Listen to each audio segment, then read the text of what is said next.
Hey guys, how you doing? We're gonna do a rapid. We've got the white pieces again. Opponent's rated 1526. The key here is to use the time well. Alright, so we can go for the Réti gambit. Again, this isn't really a real gambit because, like, if they take the pawn, kind of like, you know, the Queen's gambit if we'd played d4 on the first move, you're almost certain to win it back. So you're not really giving anything away materially, is the idea. If they accept. But this is an unusual opening.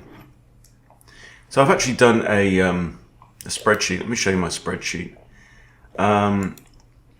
So at 56 million, so this is basically, is it everything? Is it 2,000 and up on the Lichess database? 56.5 million games. There's only 2.29 of them are Rétis. Okay, so we'll actually start with this. So 1 in 25 games is a Réti. Already. Okay, so that means that whoever's got the black pieces, they were expecting e4, they know what to do against e4, they know what to do against d4. And there is absolutely nothing wrong with this way to start the game. It's extremely flexible. The flip side of that, of course, is that you, as the player with the white pieces, need to be prepared to go into an awful lot of different kind of lines as well. My opponent here has already used 1.5 minutes of his time to decide what to do. And he's pushed, okay, so we push e3. They take, we take back with the f-pawn. We're going to castle.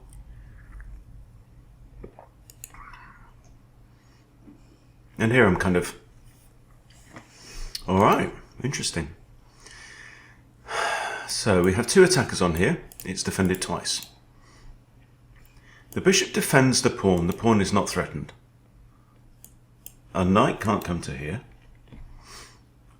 The move d3 is perfectly playable. The move e4 as well could be playable, actually. And if the knight comes out, we might have e5 with tempo. I actually wonder whether that might not be a really good idea, because this kind of reverse bind triangle is a thing. I know that's not very scientific.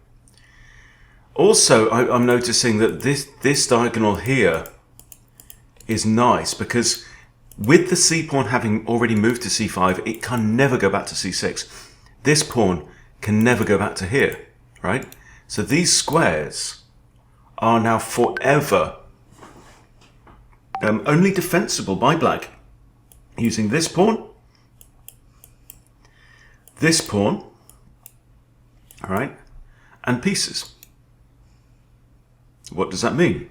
Well, it suggests that maybe fianchettoing the bishop is a good idea. But I'm also toying with the move e4. If I was to push e4 and he pushes again, though, or do I want to push d3 and then e4? Is that the right way to go about it? I think it is. I think that's what I'm going to do.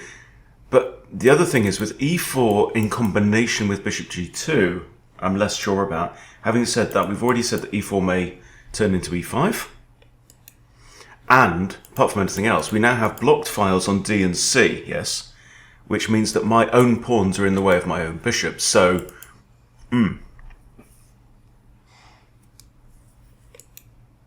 So what we've got here is we've got a situation where black has somewhat overextended in the middle of the board. He's got space. I'm going to push e4. And one reason is that it gives me bishop e2.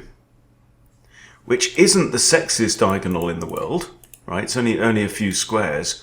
But, you know, these squares are, you know, they're not dead space, are they? You know what I mean? So bishop e2 here is a thing, right? So, okay, and now we have e5.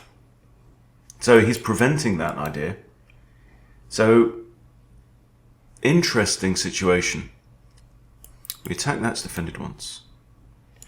I'm going to play this because I want to get castled.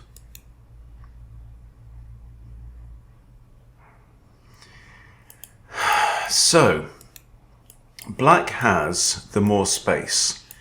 Huge clamp on the dark squares. I have less space, a backwards pawn here, and a huge clamp on the light squares. So I don't feel like I've come out of that opening 5 moves really any better.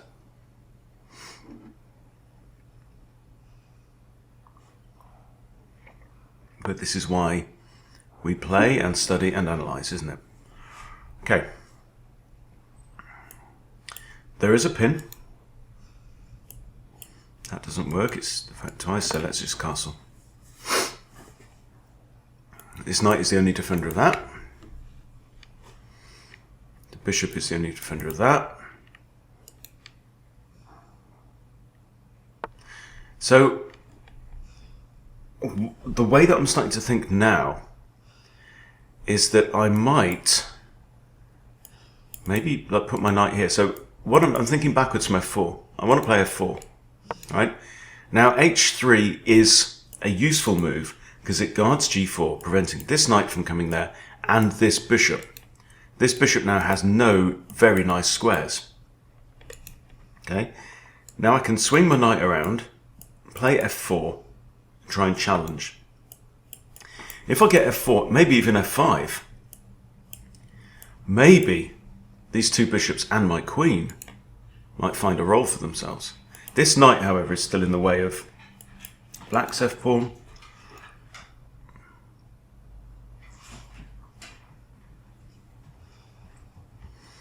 Opponent is Norabco from the Philippines. Hello, Sasha.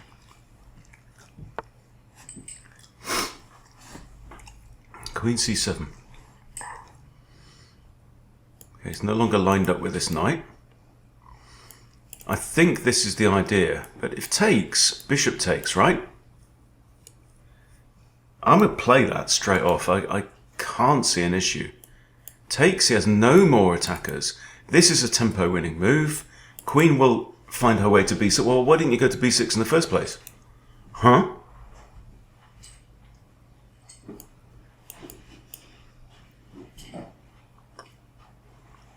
That's a one-dimensional threat, I think. So it's kind of early in the morning. It's 8:20 in the morning. I'm just kind of coming round, really.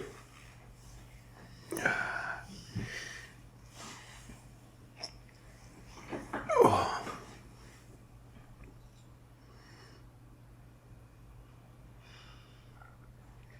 Starting to get a bit more of an appreciation for the importance of pawn breaks and understanding pawn breaks. And when you watch like expert and title players talking about openings, and they talk very much about the middle game ideas, and one of the key middle game ideas is the pawn breaks, because you kind of have different pawn structures to start with, and then you have the roll of the dice with the pawn breaks. So like in the Dutch you will know whatever, you know, the typical pawn breaks are. In the French you will know, you know, the c5 and what is it, f6 I think is f6 or f5. Okay, so we have takes. Interesting. Is there anything wrong with this? He might block with his bishop. That puts 2 attackers on my bishop and only 1 defender, but I can then play queen d2. I don't have this because it's undefended there and it's attacked by queen and knight. But this is a developing move. If he puts his bishop here, actually, just e5. No, because bishop takes. I take, queen takes. I think we have to do it anyway.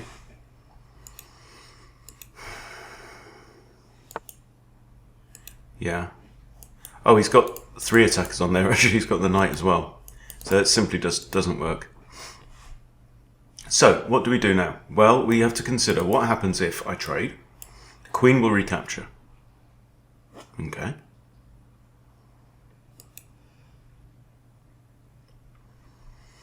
Can I just defend with queen d2? takes. I could even take with the rook, actually. It'd be nice if my knight wasn't there, though, because then this rook would be able to come to f1 and really pile up against that. It's almost worth sacking a rook to get that pawn damage.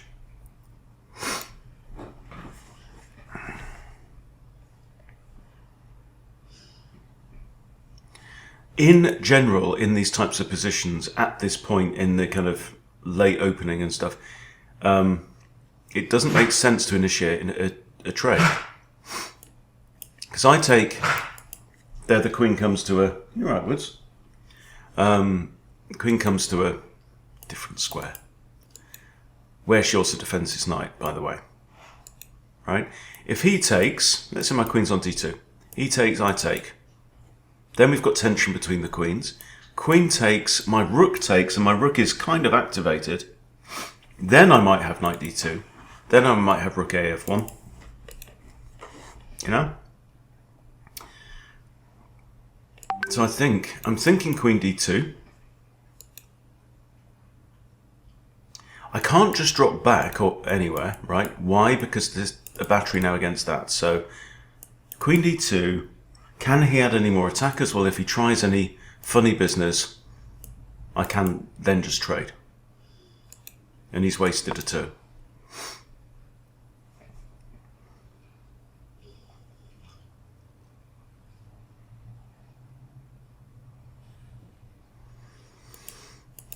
He has got a strong position here.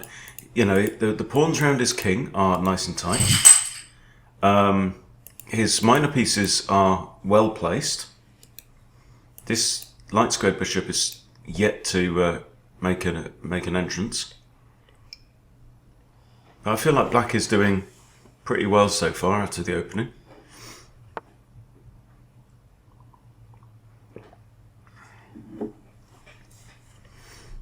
Okay, here, if the knight comes there, only the queen can defend, right?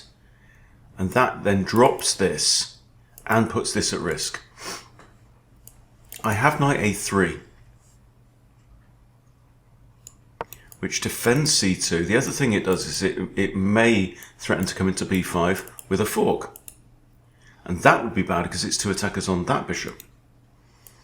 So this move now is a bit of a threat. So what can black do to get out of that? Well, okay. So a pawn push is what we have. Yeah. Another very decent move, because also it makes my knight look a little bit silly there. So here this doesn't work, because knight takes. If queen recaptures, again the bishop falls. I have weakened the dark squares around my king with the move at h3. But I am very much inclined to trade off the dark square bishops. Tradesky's knight back here. Knight will probably then want to work its way round. I don't know. Does it want to come to f3? I'm going to trade anyway here. I'm just really nervous about this barrage against the knight. So I'm happy with the light square bishop staying on the board because I've got, as we said before, splendid control over the light squares.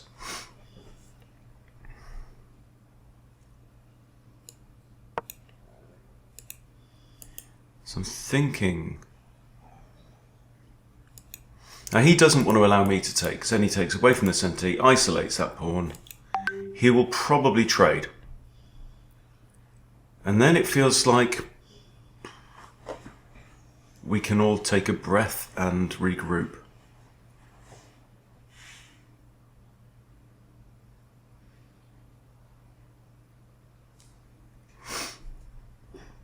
Still eyeing up this exchange sacrifice. Now, if I could get my queen like onto the g-file, then it's an even bigger threat because it would pin this pawn so it doesn't defend this knight, leaving the knight undefended. So we'll see. I'm expecting... Oh! Interesting. Okay. So he's declined the trade. That obviously doesn't work at this point in time. Rook a to e1. I'm kind of feeling. So he's not going to bring his knight back in here.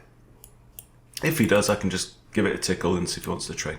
I think rook here. But I need to know what this knight's future looks like.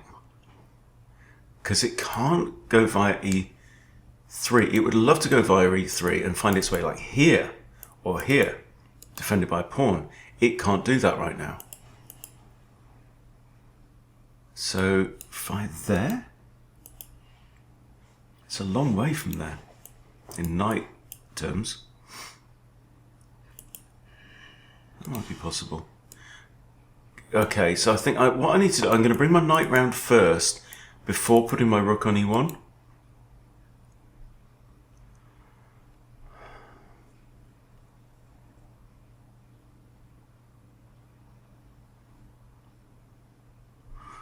No, I'm just not worried about that knight coming back in there.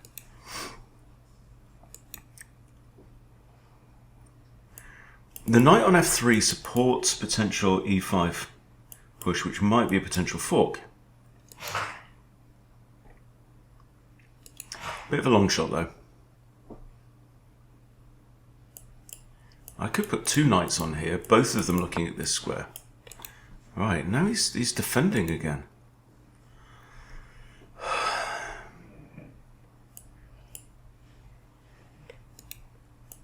I just feel like my knight has to go there. Could even go there though, couldn't it? My queen could find a way to like h4.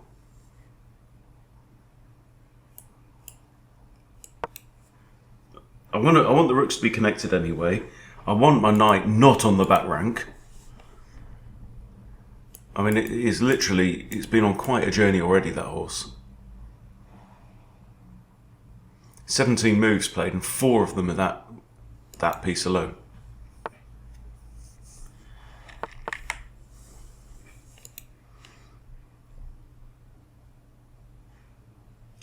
Oh. Clever. So he's pinning this pawn with the idea of bishop takes h3. Oh, you bugger. Queen e1. Then you take with your bishop, you lose your queen. Sonny Jim. We've both got light squared bishops. It's a relatively balanced position. I have... I have an extra pawn here, he has an extra pawn here. I mean, I could also play like king h1. And bishop takes. I'm alright. Do I want to trade off the queens or do I want to play my king here?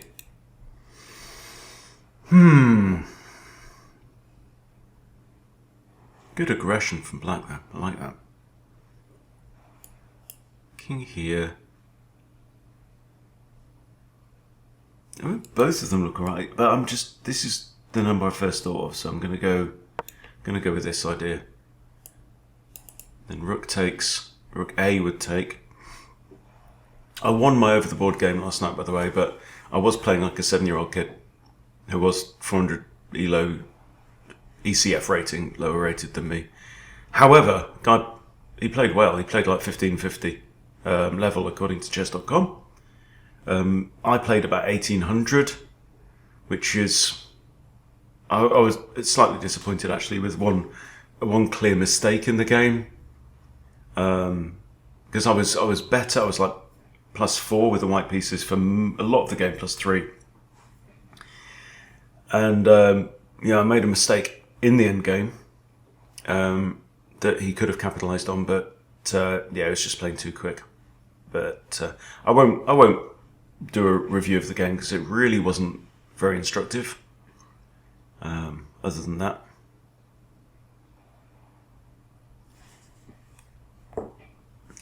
so it feels quite tight and close right now.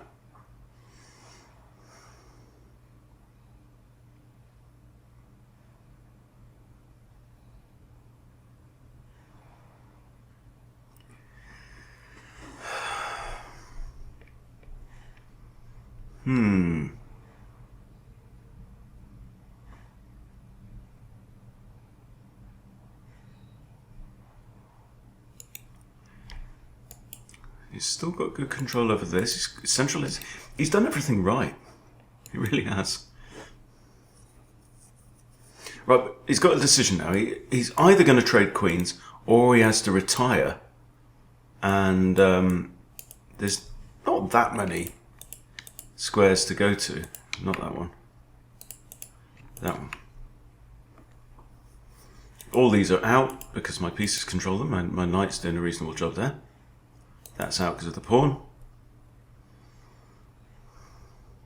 And obviously, all of these don't work. There's 3 potential squares for the queen, or 4 potential squares, legal squares for the queen to go to.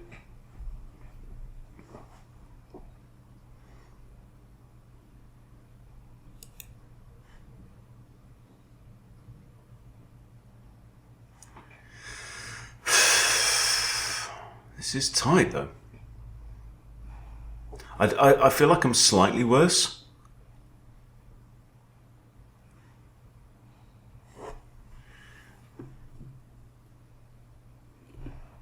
Watched Hikaru playing like Blitz last night.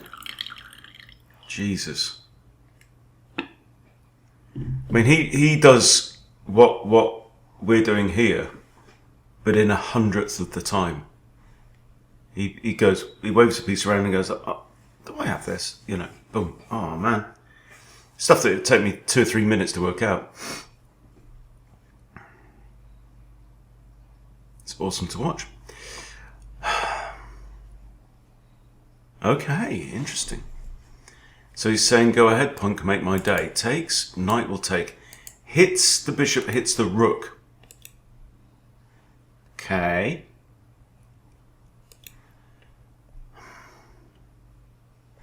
I think I just stand my ground here. Right, what's he threatening? Is he threatening to come in here? And checkmate me here? I mean, I could play rook f2. That gets out of the danger and defends g2. But he's also threatening h3. So I'm trading. Based on that, knight comes here. I get the rook out of trouble. You're welcome to the bishop. Be my guest. The clock is a factor, of course, right now.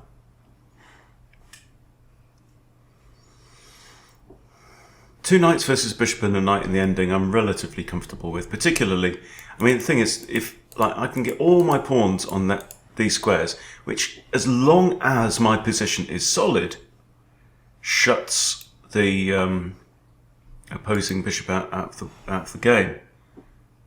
Okay, this hangs the bishop.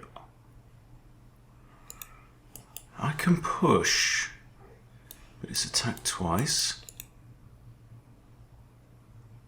Do I just want to save the bishop?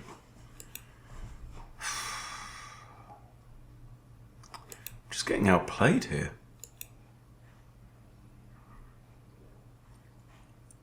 Knight here.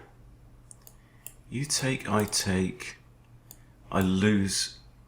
No, hang on. Knight here. Pawn takes, I take, you take, I take. Definitely improves my bishop.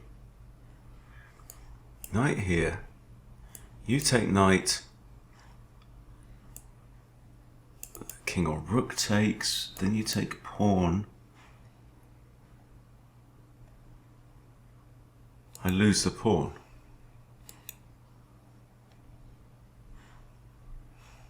If I push, he's just got takes.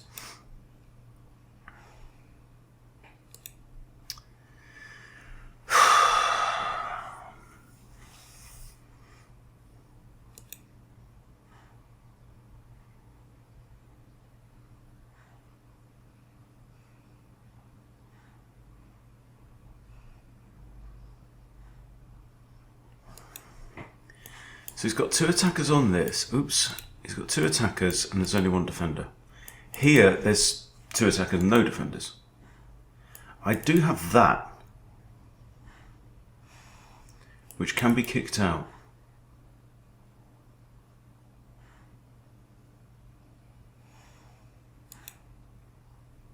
Knight here, you kick me. I can't snatch the pawn because knight defends. If I take here, I simply lose the bishop. Knight, yeah. Now if I take here, rook takes bishop. Rook takes bishop. With check. I come here.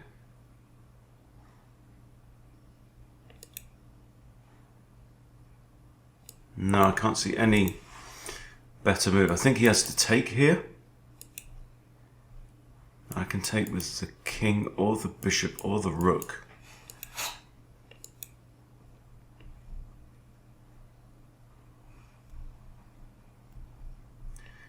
See this late pawn move. And also, I don't know, is this really a is this proving to be a liability, having this reverse pattern here? I should have been thinking about more principles, I think. I really wanted to get that rook across. I was just late. And my opponent's pieces were just really well placed.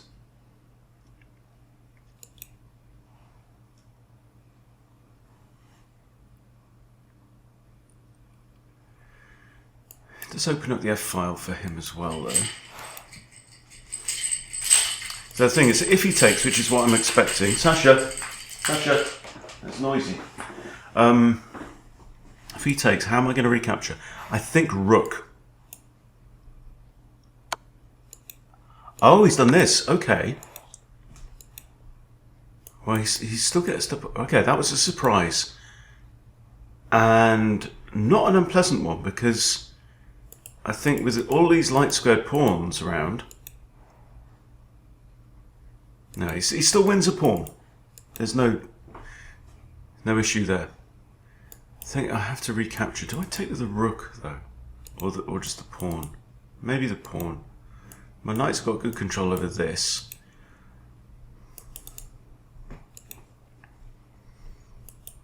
If I get the chance, I can just push that pawn. So he can't let, he's got to take here. He's got to, and I don't know why he's taking so long about it. This knight can improve itself a couple of ways. I want to activate this rook.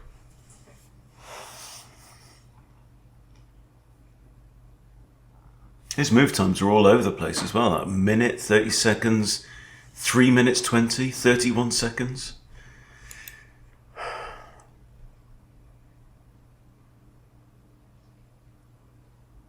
So I'm a minute up on the clock, but that means nothing when you've got a 10-second increment. Right now material is still equal, but he has the pawn.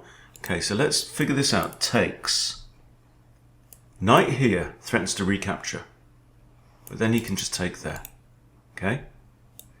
Takes, pawn takes. This rook can come across. And the more of these pawns that come off the board, the less hampered his bishop is going to be.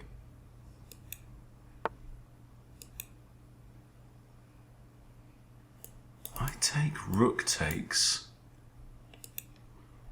What? I take pawn, bishop takes, I don't like. I have this though now, don't I?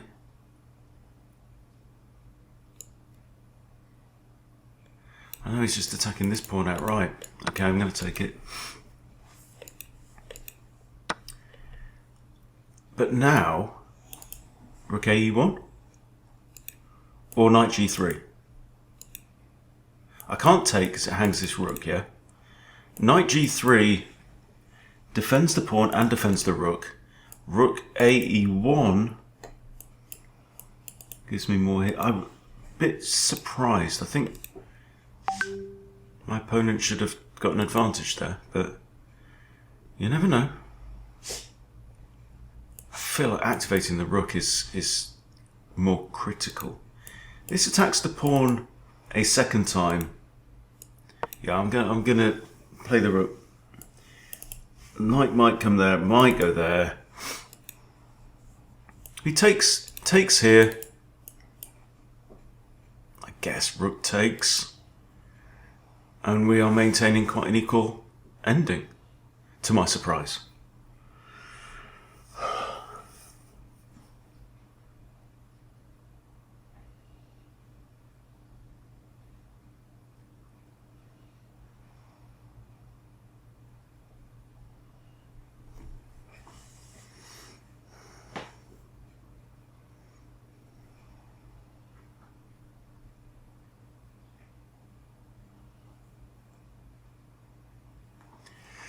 This feels kind of secure. If he ever takes it, I'll just take there. But I've got the same with knight g3. Takes, I get centralized knight. It's got a check threat. It threatens his pawn. Opponent again is settling into a long think. Okay. Right, that stops knight g3. It does not stop this. Pushes, takes, king comes up. And that is a bit of a surprise, actually, guys. Bishop's no threat. I block off the pawn. This pawn is undefended right now. He's never developed his bishop or this rook yet. So honestly, I'm breathing a sigh of relief here, right? I also have actually knight f3. Knight f3 hits the rook. He'll probably try and trade his bishop for the knight, but bishop can't go to g4 because of my pawn. Remember that clever pawn that I installed earlier on? Okay, this now, or king f2. What's he trying to do? He comes around here, the way is shut. No, I don't buy it. Okay, undefended, undefended, undefended. There's a lot of loosies around the place, isn't it? Okay, so what's undefended? Lots of junk. e4, rook e4, sorry, e5, rook e4. The only way you can defend that pawn is that or that. But is this pawn doing a better job bunging up the position? I can't go here. I'm going to play king f2, just while we wait. He's on 2.5 minutes.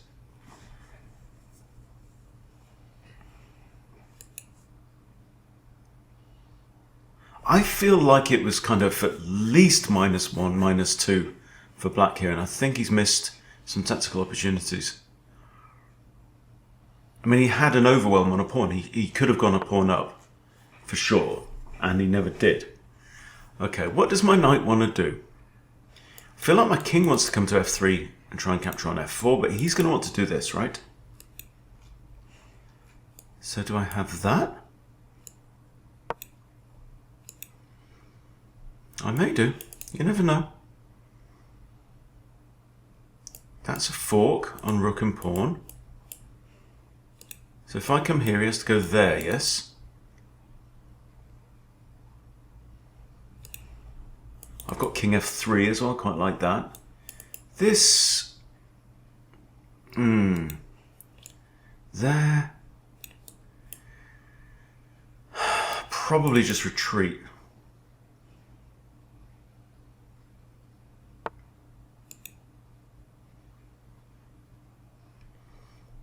Wowzers. Again, it's this question of, is e5 a good idea? And I just don't know. I don't know. Okay, I'm going to play king here. That might be stupid, actually. Might have been a stupid idea. So after this, he can trade off his bishop, which is worse. 3 pre-moves. Ugh!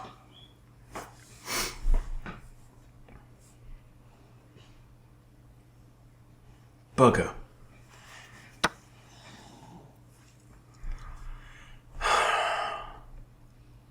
Right, if the rooks come off the board and I get king e4 defending this pawn, that ain't too bad.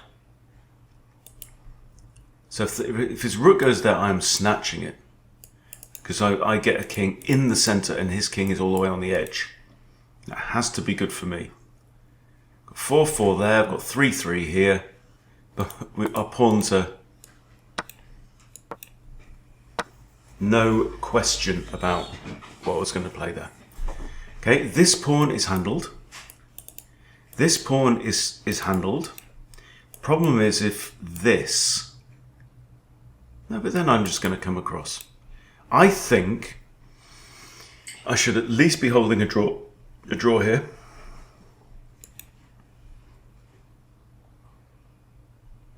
You can't push that because it literally drops the pawn.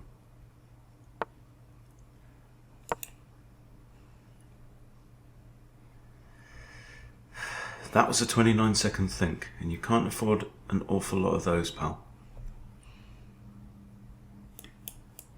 I don't know. The question is, have I got to keep my king within reach of these guys? I think my king just has to sit pretty there. I think he does. He might wriggle. Is that a thing? If I go here, he goes here, I go there. He can attack me. I take, he takes. My king is then forced onto the side of the board. I don't like that. No, my love, I do not like that at all. Might do this. He's now in his final minute. How confident... I'd like to get a5 in, actually, and just prevent this completely.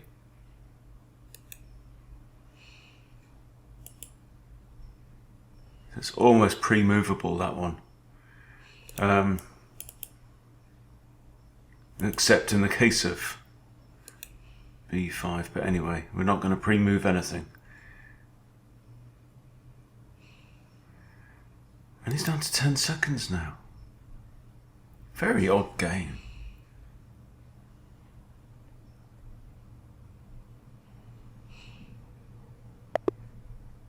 Very odd game. Well, what are you thinking, guys? It might be a 1600. It might be, but I think that was about. I think it probably. Ooh, that is tight. Tight as a gnat's chuff, as they say round this way. No blunders from anybody. 4 mistakes from me and 2 from him. And 86-87. Jeez. No, it didn't feel like that quality. Certainly not from me. 1900 each. Okay, well, let's go through quickly. Advance. E3 I know is book. Book. Nope. Only good.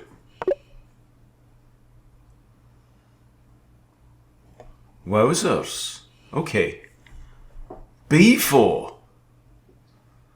Huh. And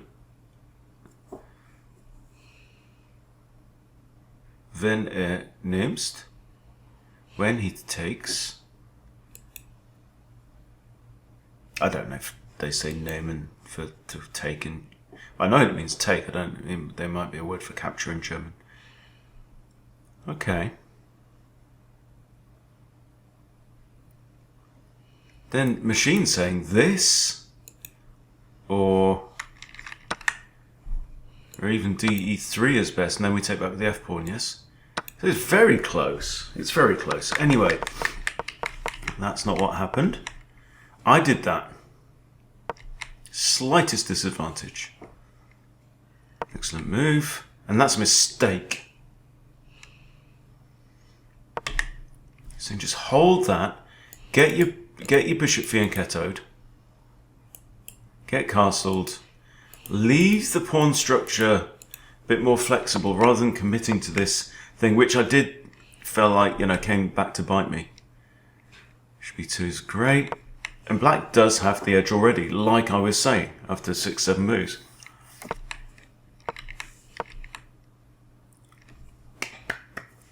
Good boy, Harry. See, sometimes the prophylactic move is the best. because constraining your opponent is of equal value on paper as pushing your own ideas. Okay. Good. Okay, premature. My bishop's blocked in. Yeah, there's something about this kind of queenside development, especially this horse, as we're about to see. That was premature, that f4 push.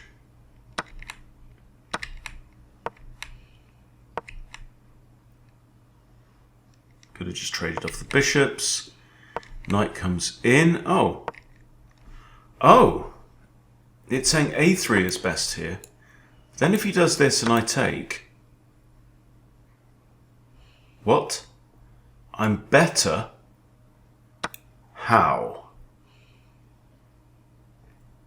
What?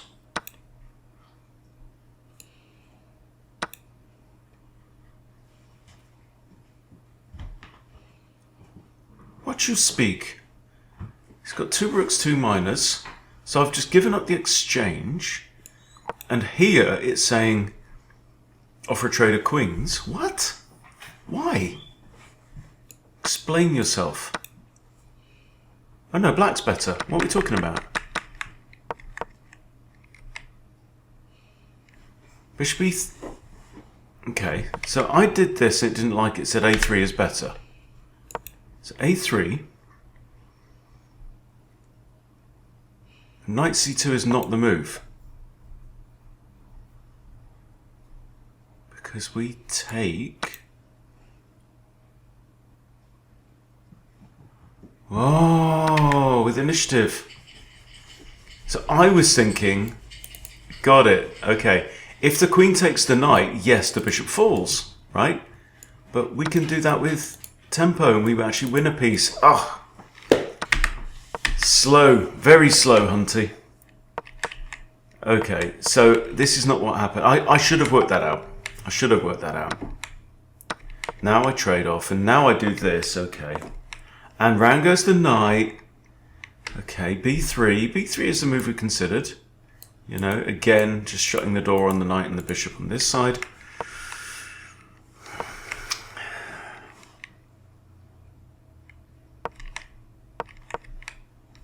So, I'm just seeing, did my opponent really miss a trick? Not massively. Where are we up to in this? Yeah, it's just really... Okay, shouldn't have done that. Oh. Best move. See, you know, what we're looking at here is kind of solid chess.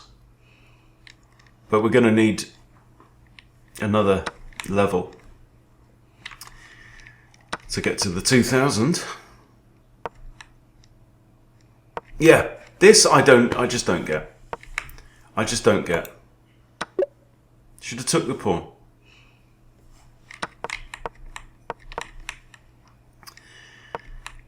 And we are bang even, right? I have a knight which can visit all 64 squares. Opponent has a bishop which can't. It can only visit half of them. That's okay.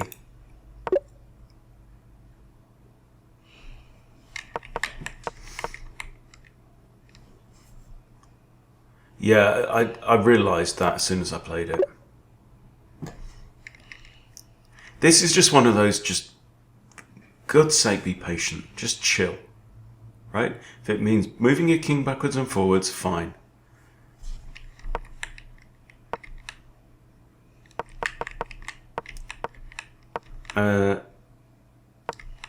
Oh yeah, this was the real mistake. Because I shut off the escape square for the knight.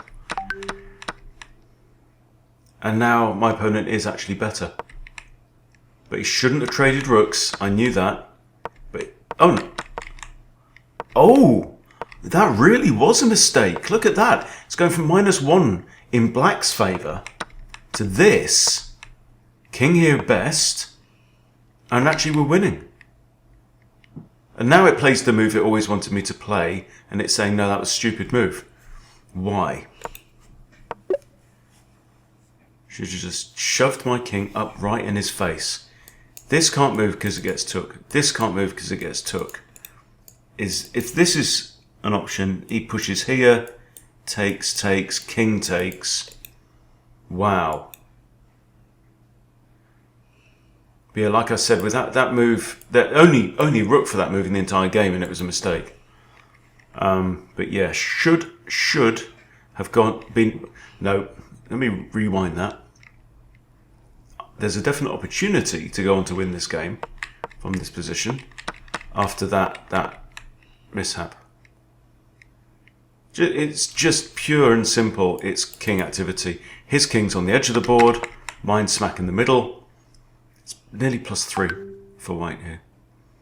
Equal material, but this makes all the difference. And one thing you can do, by the way, is...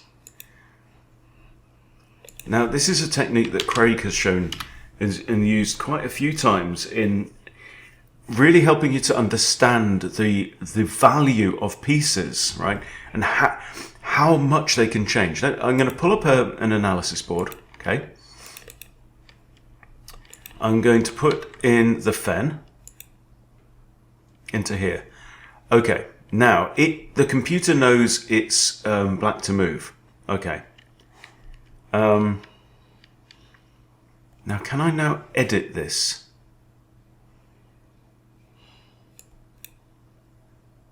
Right, let's say, okay, so here with black to move, it's +1.3, okay? So remember that. Now, it's not letting me edit.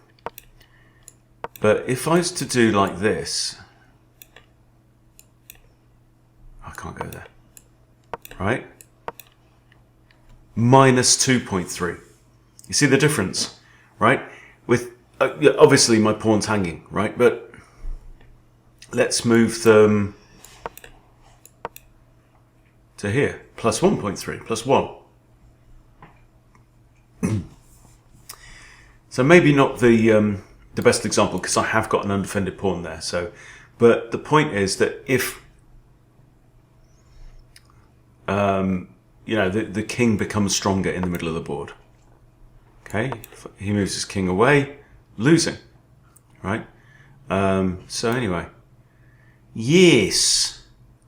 So that idea kind of works better if you're literally editing a board, which you have to do from a new analysis. But okay, so what do we take from that with regard to the road to 2000?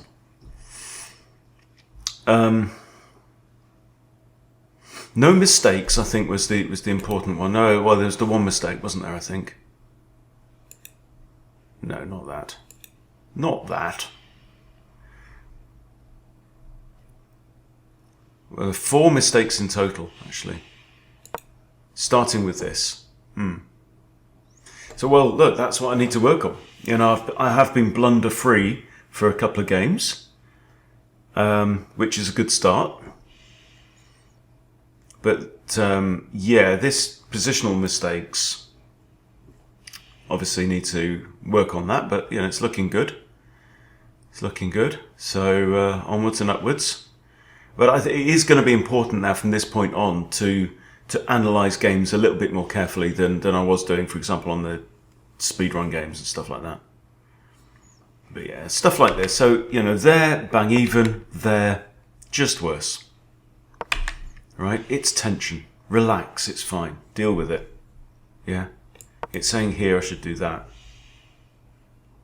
Yeah, G3. He plays E5. And this is what you need to do. You know, go through these lines that the computer suggests. Okay? Play its best lines, knight F6.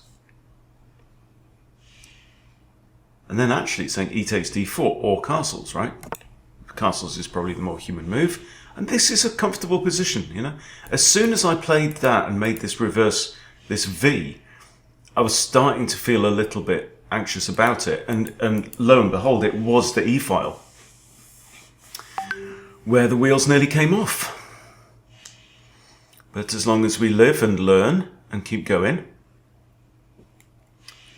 we get better. And that's what we are all here to do. So, yeah, enjoying the journey. Hope you are too. Thanks for watching. See you soon.